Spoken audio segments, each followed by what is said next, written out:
இதுக்கு முன்னாடி இந்த வருஷத்துலேயே மிகப்பெரிய ஹிட் அப்படின்னா அது பட்டான் தான். ஸோ அதுக்கப்புறம் எத்தனையோ சவுத் இந்தியன் ஃபிலிம் வந்தது, பேன் இந்தியா ஸ்டாரான பிரபாஸ் படம் வந்தது. ஸோ அதுக்கப்புறம் கூட நிறையா படங்கள் வந்தது. ஆனால் அந்த படத்தோட வசூலை பிரேக் பண்ணலை. இப்போ ஜவான் 8 நாளில் ஒரு மிகப்பெரிய வசூலை வந்து எடுத்திருக்கு. இந்த படம் பட்டானோட அதிக வசூல் எடுக்குமா இல்லையா அப்படிங்கிறத இந்த வீடியோவில் பார்ப்போம்.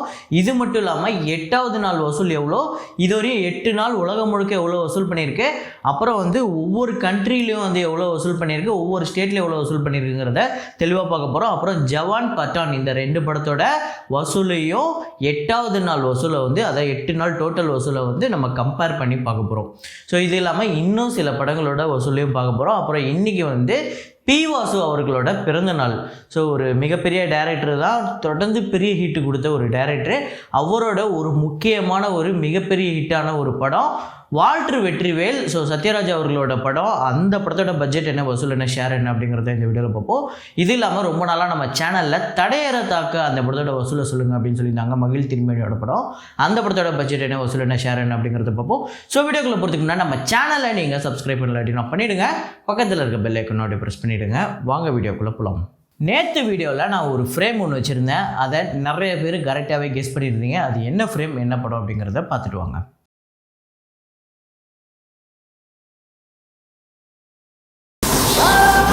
वो तीर है तो मैं ढालूं, हम पुण्य पाप. ஸோ ஆமாங்க, ஜவான் தான். ஜவான் படம் பார்த்தவங்களுக்கு அது தெரியும் எந்த சீனில் அது வரும் அப்படின்னு. ஸோ இல்லைனா அது ட்ரெய்லர்லேயே வர காட்சி தான். ஸோ நான் வந்து ஸ்பாய்லர் எதுவும் பண்ண விரும்பலை.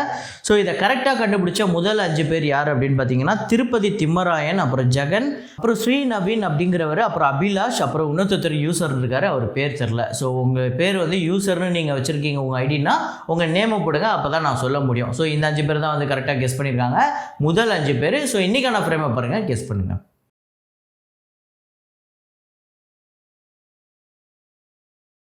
ஸோ வசூலுக்குள்ளே போகிறதுக்கு முன்னாடி இந்த வீடியோக்கு ஒரு லைக்கு, நம்ம சேனலுக்கு ஒரு சப்ஸ்கிரைப், அவ்வளோதான். அப்புறம் நீங்கள் பிக் பாஸ் ரிவ்யூஸு, பிக் பாஸை பற்றி தொடர்ந்து பார்க்குற ஆளாக இருந்தீங்க அப்படின்னா ப்ளூ தக்காளி ஹப் அப்படிங்கிற இன்னொரு சேனல் இருக்குது. அந்த சேனலோட லிங்க்கை கீழே டிஸ்கிரிப்ஷனில் போட்டிருக்கேன். அதில் நிறையா வீடியோ வந்து நிறையா பிக் பாஸ் அப்டேட்லாம் கொடுத்துருக்கோம். அதுலேயும் நீங்கள் போய் செக் பண்ணி பார்த்துக்கோங்க. அந்த சேனலுக்கும் இதே மாதிரியே சப்போர்ட் பண்ணுங்கள். த நன் 2 அந்த படத்தோட டே 8 கலெக்ஷன் இந்தியாவில் வந்து 1,24 லட்சம், வேர்ல்டு வைடு $3.2 மில்லியன் வந்து இந்த படம் வந்து வசூல் பண்ணியிருக்கு, 26 கோடி. ஸோ அதுக்கடுத்து நன் 2 அந்த படத்தோட டோட்டல் பாக்ஸ் ஆஃபீஸ் கலெக்ஷன் இந்தியாவில் வந்து 18,72 லட்சமும், வேர்ல்டு வைடு $98.6 மில்லியன் இது வந்து 791 கோடி வருது. ஸோ இந்த படத்தோட பட்ஜெட் அப்படிங்கிறது 38 மில்லியன். ஆல்ரெடி இந்த படம் ப்ராஃபிட் ஜோனுக்குள்ளே போய் ஒரு பெரிய ப்ராஃபிட் எடுத்துக்கிட்டு இருக்கு. ஸோ அதுக்கடுத்து தான் மிஸ் ஷெட்டி, மிஸ்டர் பாலி ஷெட்டி அந்த படத்தோட டே 8 கலெக்ஷன் ஆந்திரா தெலுங்கானால 1,34 லட்சம், வேர்ல்டு வைடு 2,05 லட்சம். ஸோ ஆந்திரா தெலுங்கானால 21,16 லட்சமும், வேர்ல்டு வைடு 31,37 லட்சம் இந்த படம் வந்து வசூல் பண்ணியிருக்கேன். இந்த படம் பார்த்துருக்கிறவங்க கிட்ட நான் ஒரு கேள்வி கேட்குறேன். ஏன்னா இந்த படத்தில் வந்து அனுஷ்காவை பயங்கர ஸ்லிம்மாக காட்டுறதுக்காக நிறையா விஎஃப்எக்ஸ் பண்ணியிருக்கதான் சொல்கிறாங்க. ஸோ இந்த படம் பார்க்கும்போது உங்களுக்கு அந்த மாதிரி விஎஃப்எக்ஸில் எங்கேயாவது ஏதாவது ஒரு கிளிச் ஏதாவது ஒன்று இருக்கும், ஏதாவது ஒரு மிஸ்டேக் ஒன்று இருக்கும், அதில் உங்களுக்கு ஆஹா குண்டா தெரிஞ்சிச்சுப்பா அப்படின்னு ஏதாவது உங்களுக்கு தெரிஞ்சதுன்னா சொல்லுங்கள், கமெண்ட்டில் போடுங்க. ஸோ அதுக்கடுத்து ஜவான் ஓவர்சீஸில் டே 8 பார்த்திங்க அப்படின்னா ஓவர்சீஸில் USA ப்ளஸ் கனடா, நார்த் அமெரிக்காவில் $382K, இது வந்து 3,17 லட்சம், ஆஸ்திரேலியாவில் 76 லட்சம், நியூசிலாண்டில் 20 லட்சம், யூகேயில் 43 லேக்ஸு, மலேசியாவில் 22 லட்சம், அப்புறம் சிங்கப்பூரில் 18 லட்சம். ஸோ சிங்கப்பூரில் பார்த்திங்க அப்படின்னா $30K சிங்கப்பூர் டாலர் வந்து கலெக்ட் பண்ணியிருக்கு. அப்புறம் ஸ்ரீலங்காவில் 28 லட்சம், அவங்க ஊர் காசுக்கு நம்ம ஊர் காசுக்கு 7 லட்சம். ஸோ கல்ஃப் கண்ட்ரீஸில் $278K, 2,30 லட்சமும், ரெஸ்ட் ஆஃப் வேர்ல்டில் $243K, இது வந்து 2,01 லட்சம். ஸோ ஓவர்சீஸை பொறுத்தவரையும் அது போய்கிட்டே தான் இருக்குது, நிற்கவே இல்லை. ஸோ $1.11 மில்லியன் வந்து கலெக்ட் பண்ணியிருக்கு, இது வந்து 9,24 லட்சம். நேற்று 8வது நாள் இந்த படம் ஓவர்சீஸில் மட்டும் வசூல் பண்ணியிருக்கு. ஸோ இதுவரையும் ஓவர்சீஸில் டோட்டலாக எவ்வளோ வசூல் பண்ணியிருக்கு அப்படின்னு பார்த்தீங்கன்னா USA ப்ளஸ் கனடாவில் $9.37 மில்லியன், இது வந்து 77 crore 77 lakhs, 77,77 லட்சம். இந்த படம் வந்து வெறும் USA ப்ளஸ் கனடாவில் மட்டுமே வசூல் பண்ணியிருக்கு, பெரிய வசூல். ஆஸ்திரேலியாவில் 15,20 லட்சம், நியூசிலாண்டில் 671K நியூசிலாந்து டாலர் வந்து கலெக்ட் பண்ணியிருக்கு. இது வந்து 3,22,00,000.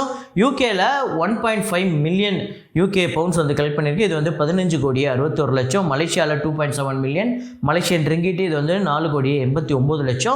Singapore dollar 776K Singapore dollar வந்து கலெக்ட் பண்ணியிருக்கு. இது வந்து 4,72,00,000. அப்போ ஸ்ரீலங்காவில் 4,87,00,000 அவங்க ஊர் காசு கலெக்ட் பண்ணியிருக்கு. நம்ம ஊர் காசுக்கு 1,26,00,000.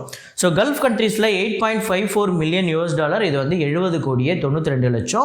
ரெஸ்ட் ஆஃப் வேர்ல்டில் பார்த்தீங்க அப்படின்னா 4.29 மில்லியன் டாலர் வந்து கலெக்ட் பண்ணியிருக்கு. 35,68,00,000. ஸோ டோட்டலாக வேர்ல்டு வைடு 27.62 மில்லியன் டாலர். இது மட்டுமே 229,29,00,000 நம்ம ஊர் காசுக்கு வருது. வெறும் 8 நாளில் ஓவர்சீஸில் மட்டுமே 230 கோடி கிட்டே இந்த படம் வந்து வசூல் பண்ணியிருக்காங்க. ஸோ அதே அடுத்து தான் தமிழ்நாடு ஆந்திரா கலெக்ஷன்லாம் பார்த்துருவோம். தமிழ்நாட்டில் 1,59,00,000, ஆந்திரா தெலுங்கானாவில் 1,64,00,000, கர்நாடகாவில் 1,25,00,000, கேரளாவில் 39,00,000, ரெஸ்ட் ஆஃப் இந்தியாவில் 21,55,00,000.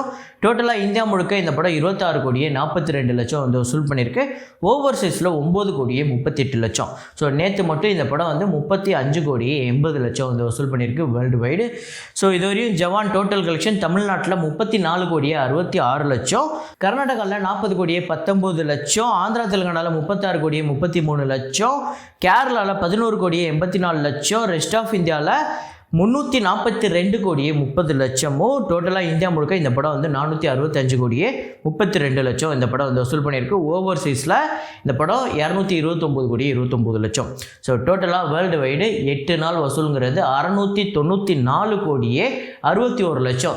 ஸோ அஃபிஷியலாக 696 கோடி போட்டிருக்காங்க. நம்மளுக்கு வந்த சோர்ஸ் படி 694.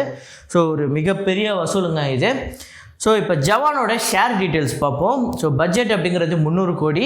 இந்த தேட்ரிக்கல் ரைட்ஸ் போனது 339 crore போயிருக்கு. இந்தியாவில் மட்டுமே 251 கோடி இந்த படம் ஷேர் வந்திருக்கு.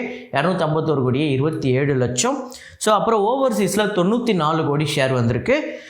டோட்டலாக ஷேருங்கிறது 345,28,00,000. ஸோ இதில் மொத்தமாக ஓவராலாக பார்க்கும்போது இவங்க கொடுத்த ப்ரைஸில் இருந்து இவங்களுக்கு டிஸ்ட்ரிபியூட்டருக்கு கெயின் ஆனது. ஸோ மொத்தமாக ஓவராலாக பார்க்கும்போது இப்போதைக்கு ப்ராஃபிட்டுங்கிறது 6.28 crore 6,28,00,000 இந்த படம் வந்து இப்போதைக்கு ப்ராஃபிட் நம்பரை கெயின் பண்ணியிருக்கு. ஸோ அது இனிமேல் ஒவ்வொரு ஸ்டேட்டில் எந்த இடத்துல வந்து கொஞ்சம் ஒரு இடத்துல வந்து கம்மியாக இருக்கும், ஒரு இடத்துல அதிகமாக போயிருக்கும். இப்போ நார்த் இந்தியாவிலாம் பெரிய கலெக்ஷன் ஆகிருக்கு. அதே மாதிரியே சவுத் இந்தியாவிலுமே பெரிய கலெக்ஷன் ஆகிருக்கு. ஆனால் சவுத் இந்தியாவில் ஒரு இடத்துல வந்து அப்படியே தேங்கி நிற்கும். என்னென்னா கலெக்ஷன் ஆகாமல் தேங்கி நிற்கும். அந்த இடத்துலலாம் ஈவென்ட் பண்ணணுன்னா அதுக்கு சில நாட்கள் ஆகும். ஸோ இப்போதைக்கு இந்த ஷேர் டீட்டெயில்ஸ் வச்சு பார்க்கும்போது இந்த படம் ப்ராஃபிட் ஜோனுக்குள்ளே போயிடுச்சு அப்படிங்கிறது தான் உண்மை. ஸோ அதுக்கடுத்து தான் பட்டான் அப்புறம் வந்து ஜவான் இந்த 2 படத்தோட 8 நாள் கலெக்ஷனை கம்பேர் பண்ணி பார்ப்போம். அப்புறம் நான் பட்டான் அப்படின்னு சொல்லும்போது சில பேர் வந்து உனக்கு பத்தானே சொல்ல தெரில, நீ சொல்லும் போது எனக்கு சிரிப்பாக வருது அப்படின்னு சொல்கிறாங்க. ஆக்சுவலாக சிரிக்க வேண்டியது நீங்கள் இல்லை, நான் தான். ஏன்னா பட்டான் தான் சொல்லணும், PAT தனியாக சொல்லணும், HAN தனியாக தான் சொல்லணும். இதை தெரிஞ்சவங்ககிட்ட கேட்டுட்டு, ஏன்னா நம்ம ஒருத்தவங்களை கலாய்க்கிறோம், ஓகே, அது கலாய்க்கிறதுக்கு முன்னாடி அது தெரிஞ்சுக்கிட்டு சரியாக கலாய்க்கிறோமான்னு தெரிஞ்சுக்கிட்டு கலாய்க்கணும். அதுதான் அங்கே மேட்ரு. ஏன்னா பட்டானுங்கிறது தான் கரெக்டு, பத்தானுங்கிறது தப்பு. ஆக்சுவலாக ப்ரொனவுன்ஸ் படி அந்த பேரோட இதுவே வந்து பட்டான் தான். ஸோ இந்தியாவில் வந்து பட்டான் வந்து 420 கோடி, ஜவானில் வந்து 465,32,00,000. ஸோ இப்போதைக்கு இந்தியா வைஸ் பார்த்தா ஜவான் தான் வந்து 8 நாளில் அதிகமாக இருக்குது. ஓவர்சீஸில் 246 கோடி பட்டான், 229 கோடி ஜவான். ஸோ இதில் வந்து ஓவர்சீஸில் வந்து நம்ம பட்டான் தான் அதிகமாக இருக்குது.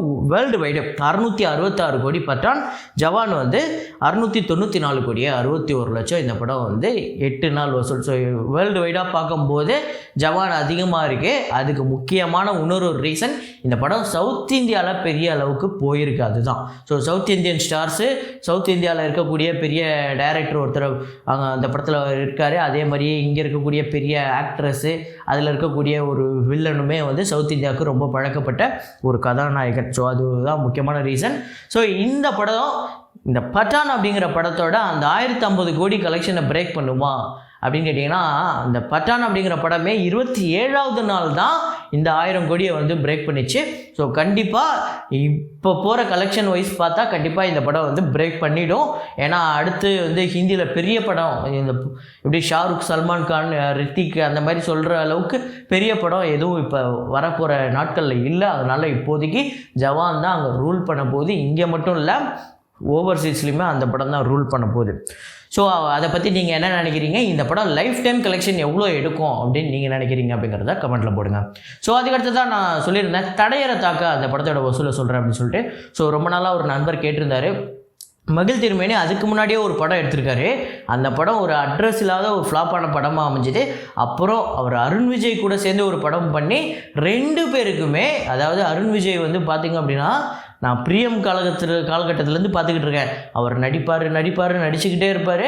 ஆனால் பெருசாக படமும் நல்லாயிருக்கும். அவர் நல்லா டான்ஸ் ஆடுவார், நல்லா ஃபைட் பண்ணுவார், நல்லா காமெடி கூட பண்ணுவார். ஆனால் படம் மட்டும் ஹிட் ஆகாது. ஏதாவது ஒரு மூமெண்ட் இவருக்கு கிடைக்கும்னு அவரும் நிறையா வாட்டி ட்ரை பண்ணி பார்த்தாரு. அப்படி ஒரு சின்ன மூமெண்ட்டாக தான் இந்த ஒரு விஷயம் அமைஞ்சது தடையற தாக்கங்கிற படம். அவரை அடுத்தது அப்படியே என்ன அறிந்தாலும் போனார். அப்புறம் அப்படியே சில படங்கள் அவருக்கு ஹிட் ஆச்சு. கடைசியில் தடம்னு ஒரு படம், அது மிகப்பெரிய ஹிட் ஆச்சு. அதுக்கப்புறம் இப்போ கூட தொடர்ந்து படங்கள் நடிச்சுட்டு தான் இருக்காரு. போன வருஷம் கூட யானை ஓரளவுக்கு ஆவரேஜாக தான் போச்சு. சூப்பர் கலெக்ஷன் கூட எடுத்தது, நல்ல வசூல் தான் எடுத்தது. ஸோ இப்போதைக்கு இந்த படத்தில் தான் அவருக்கு மறுபடியும் ஒரு சினிமா லைஃபே வந்தது அப்படின்னு சொன்னால் அது மிகையாகாது. அதே மாதிரி மகிழ் திருமேனிக்குமே இந்த படத்தில் இருந்து தான் அவருக்கு ஒரு மிகப்பெரிய விஷயமே ஆரம்பிச்சது. அவருக்கு வந்து அடுத்தது தடம்னு ஒரு படம், அந்த படத்தை பார்த்துட்டு ஐயோ எல்லாருமே பயங்கரமாக பாராட்டினாங்க. அப்படிப்பட்ட ஒரு படம். ஸோ தடையற தாக்க இந்த படம் வந்து வசூல் ரீதியாக எந்த அளவுக்கு ஹிட்டுனா, பட்ஜெட் பார்த்திங்க அப்படின்னா 5,50,00,000. தமிழ்நாட்டில் மட்டும் இந்த படம் வந்து 9 கோடி வந்து வசூல் பண்ணியிருக்கு. அதாவது ஓப்பனிங் வீக்கெண்டு இந்த படம் வந்து ரொம்பவே மோசமாக தான் போயிருக்கு. 1 கோடி கூட வசூல் ஆகலை ஓப்பனிங் வீக்கெண்டு. அதுக்கப்புறம் லேட்டராக பிக்கப் ஆகி தான் போயிருக்கு. அப்புறம் வேர்ல்டு வைடு இந்த படம் 13,25,00,000. யூஎஸ்ஏலையும் யூகேலையும் இந்த படம் லேட்டராக பிக்கப் ஆகி நல்லா போயிருக்கு. மறுபடியும் ஷோஸ்லாம் இன்க்ரீஸ் பண்ணியிருக்காங்க. ஸோ ஷேர் பார்த்திங்க அப்படின்னா 7,45,00,000. இந்த படம் ஒரு சூப்பர் ஹிட். இந்த படம் உங்களுக்கு எத்தனை பேருக்கு ஃபேவரட் அப்படின்னு சொல்லுங்கள். அப்புறம் பி வாசு, ஸோ அவர்களோட பிறந்தநாள் இன்றைக்கி. ஸோ அவரோட ஒரு ஸ்பெஷல் மூவி. ஸோ எனக்கு வந்து நான் வந்து நிறையா படம் அவரோட இது சொல்லிட்டேன், சந்திரமுகி சொல்லிட்டேன், அது இல்லாமல் இன்னும் நிறையா படங்கள்லாம் சொல்லியாச்சு. அதனால் எனக்கு ரொம்ப ஃபேவரட்டான மூவி அது கொஞ்சம் 90s காலகட்டத்தில் இருக்கிற ஒரு படமாக இருக்கணும் அப்படின்னு நினச்சேன். ஸோ வாழ்று வெற்றிவேல் 1993 வருது. இந்த படம் வந்து அந்த சமயத்தில் பயங்கரமாக பிச்சுக்கிட்டு போச்சுங்க, வேறு லெவல் ஹிட்டு. ஒரு பக்கம் சத்யராஜுக்கு எல்லா படமே தொடர்ந்து ஹிட் ஆகிட்டு வருது. அதே மாதிரியே பி வாசுக்குமே தொடர்ந்து எல்லா படமே ஹிட் ஆகிட்டு வந்தது. 2 பேரோட காம்பினேஷன் அடித்து தும்சம் பண்ணிடுச்சு. அந்த சமயத்தில் 200 நாள் தமிழ்நாட்டில் மட்டுமே இந்த படம் தேட்டரில் சக்ஸஸ்ஃபுல்லாக போயிட்டு இருந்தது, சூப்பராக போயிட்டு இருந்தது. அப்போல்லாம் இந்த 4 பேர் 5 பேருக்காகலாம் ஷோ ஓட்ட மாட்டாங்க, அதையும் நீங்கள் புரிஞ்சுக்கணும். ஸோ இந்த படத்தோட பட்ஜெட் அப்படிங்கிறது 60 லட்சம். ஸோ தமிழ்நாட்டில் 3 கோடி, அப்புறம் வேர்ல்டு வைடு 3,20,00,000 இந்த படம் வந்து வசூல் பண்ணியிருக்கு. இந்த படத்துக்கு ஷேர் 1,75,00,000. இந்த படம் ஒரு பிக்கெஸ்ட் பிளாக் பஸ்டர். இந்த படம் உங்களுக்கு எத்தனை பேர் ஃபேவரட் அப்படிங்கிறத கமெண்ட்டில் போடுங்க. ஸோ இதே மாதிரி ஒரு வீடியோவில் இதே மாதிரி ஒரு கலெக்ஷன் ரிப்போர்ட்டில் மீண்டும் நான் உங்களை சந்திக்கிறேன். Signing off Rahman.